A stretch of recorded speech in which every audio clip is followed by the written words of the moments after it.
Okay معرفہ صاحب یا صاحبہ، معرفہ she should be a female. معرفہ جی حکم. جی السلام علیکم. ارے وعلیکم السلام، تو آپ تو مرفا ہیں. چلیں جی جناب حکم. اچھا سر، میں یہ کافی دیر سے آپ کی اسٹریم دیکھ رہا ہوں. مجھے یہ بتائیں کہ یہ کیا اچھائیاں پیش ہو رہی ہیں یا برائیاں پیش ہو رہی ہیں؟ سر ہم تو دکھا رہے ہیں کہ حضرت محمد صلی اللہ علیہ وآلہ وسلم کیا کر رہے تھے اپنی زندگی میں. میں مطلب کہ ابھی کافی دیر سے سن رہا ہوں کہ ویسے بھی میں دوسری بھی اسٹریم وغیرہ دیکھتا رہتا ہوں، ساحل کی اور دوسری، لیکن میں سوچتا ہوں یہ کیا انہوں نے کیا اس میں گند گھولا ہوا ہے حدیثوں میں، اس طرح کی باتیں وہ کرتے تھے. ارے بھائی میں کیا کر سکتا ہوں سر، وہ ایسی ہی باتیں کر رہے ہیں، اب کیا ہو سکتا ہے. نہیں وہ ظاہر ہے آپ نے تو ان بکس میں سے نکالا نا، یہ تو سارے ریفرنس ہیں. جی سر. ہاں تو یہ کیا ایسا ہو سکتا ہے، پاسبل ہے؟ کیا آپ کا ذہن مانتا ہے ان باتوں کو کہ صرف یہ بکس میں ایسا کیا گیا ہے؟ سر اگر بکس کہہ رہی ہیں، سر دیکھیں ایک سمپل سی بات ہے، اگر بک کہہ رہی ہے کہ ایسا ہے تو پھر ایسا ہوگا. اور اگر دیکھیں کوئی بھی بندہ اپنی ہی کتاب میں اپنے ہی بندے کے بارے میں پٹی سیدھی بات کیوں لکھے گا؟ خود بتائیے کہ نہیں ایک بندہ اپنی ہی اتنا بڑا کتاب میں کیوں اس طرح کی بات لکھے گا. نہیں، میرا اپنا یہ مطلب کہ ذہن ہے کہ بھئی اگر کوئی لیڈر ہے یا کوئی بھی چیز ہے تو اس کو بڑھا چڑھا کے انسان اچھی بات لکھتا ہے اس کے متعلق، نہ کہ اتنی مطلب کہ وہ، اب کیا میں کہوں کہ اخلاق سے گری ہوئی باتیں ہیں یہ ساری. میں آپ کا بات سمجھ رہا ہوں. آپ کا کہنے کا مطلب ہے کہ یار کوئی اگر کسی کو پتا بھی ہے کہ حقیقت کیا ہے تو بھی وہ اس طرح کا بات نہیں لکھتا. لیکن نہیں لکھ جناب یہ سکتا. وہ جاہل لوگ ہیں جو ان چیزوں کو غلط نہیں مانتے تھے نا، ان کے حساب سے سب کچھ اور ٹھیک تھا. اسی لیے جو رسول اللہ نے کیا وہ ٹھیک ہے، وہ غلط ہو ہی نہیں سکتا. سر یہی تو بات ہے جی.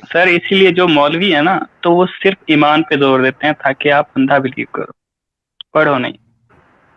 ارے یار آپ بالکل. لوگوں کو پتا نہیں ہے، یہ ساری کی ساری حدیثیں جو ہے نا، یہ جو اس طرح کی حدیثیں ہیں یہ پہلے نہیں تھی، یہ بعد میں یہودیوں نے لکھوائی ہے، سازش ہے یہ سب. ارے یہودیوں نے، بھائی میں یہی کہنے لگا تھا یہ یہود و نصارہ کی سازش ہے.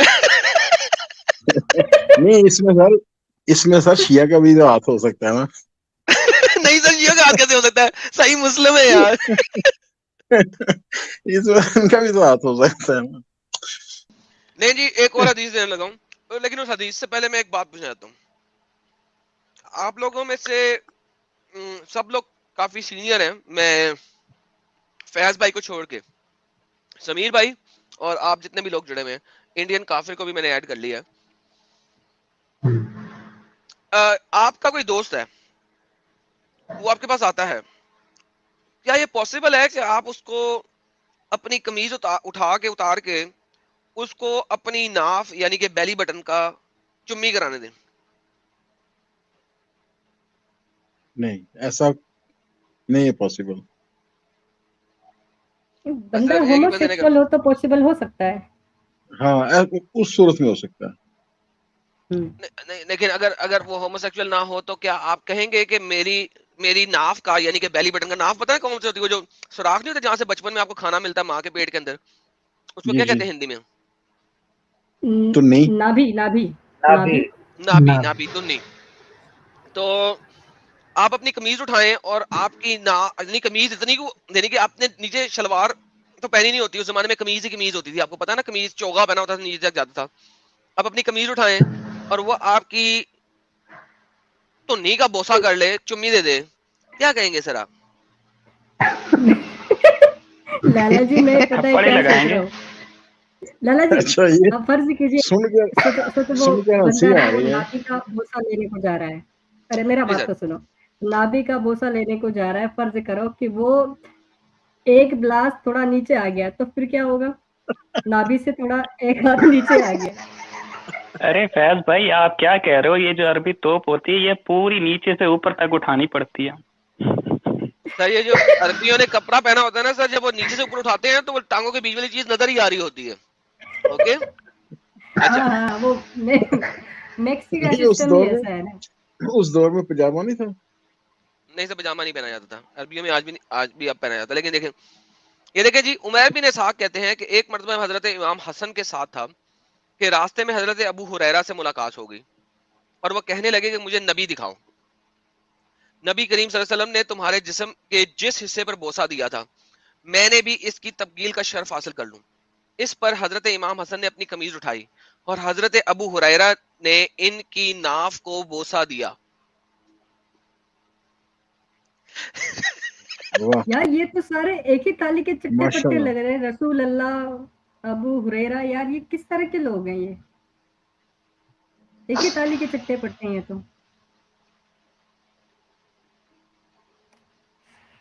سر یہ تو آپ دیکھیں نا, وہ پوچھ رہا ہے کہ تم نے نبی کے جسم کے کس حصے پر بوسہ دیا تھا, ٹھیک ہے.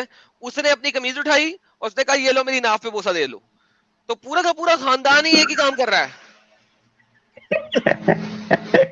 یہ بھی تو ہو سکتا ہے رسول اللہ نے کچھ اور بولا ہو. جی سر, وہ ہمیشہ ہی کچھ ہو رہا ہے سر. لیکن یہ ابو ہریرہ نے جول جال کر دیا اس میں. یہ کیا ہو رہا ہے؟ سر یہ تو آپ دیکھیے.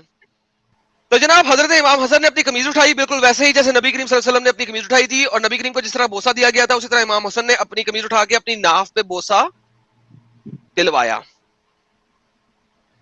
سر ویسے آپ انڈیا میں رہتے ہیں سر, آپ کی ناف کے ارد گرد بال کتنے کو ہیں؟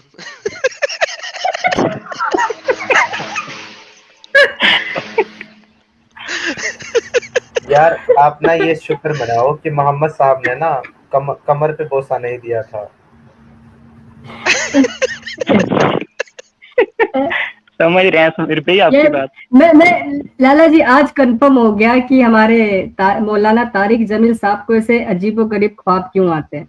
ان کے خواب میں بھی ایک بار رسول اللہ اور آپ کے پاکستان کے قائد اعظم تشریف لے کر آئے خواب میں, اور رسول اللہ نے اپنی 2 انگلی ہمارے مولانا طارق جمیل صاحب کی اور کہا کہ انہیں چوس.